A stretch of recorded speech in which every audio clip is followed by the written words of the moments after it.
3 أهداف منتظرة يسعى بيتكوفيتش مدرب الجزائر للخروج بها من معسكر مارس، و3 لاعبين شباب سيدفع بهم في مواجهتي بوتسوانا وموزمبيق.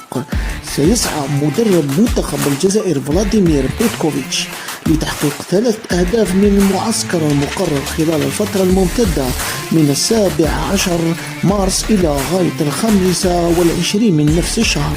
والذي ستتخلله مباراة مهمة ضد بوتسوانا وموزمبيق ضمن التصفيات الإفريقية المؤهلة إلى كأس العالم 2026.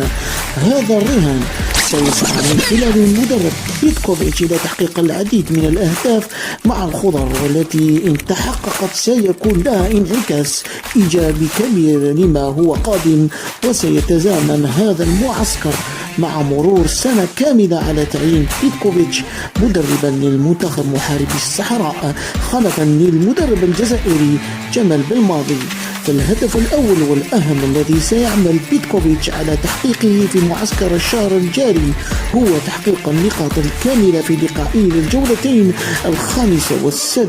من تصفيات الإفريقية المؤهلة إلى كأس العالم 2026 أمام منتخبين، كل من بوتسوانا في مدينة فرانسيس تاون، والمنتخب الموزمبيق على ملعب حسين أي تحميد بمدينة تيزي وزو الجزائرية، إذ يعني الفوز فيها أن رفقاء القائد رياض محرز قطعوا خطوة عملاقة صوب التأهل إلى العرس العالمي المقرر بالولايات المتحدة وكندا والمكسيك عبر المجموعة 7 التي يحتل فيها الخضر المركز الأول برصيد 9 نقاط، وتضم المجموعة كل من المنتخبات غينيا وأوغندا والصومال، وهو إنجاز إن تحقق سيأتي بعد غياب عن آخر دورتين 2018 2022.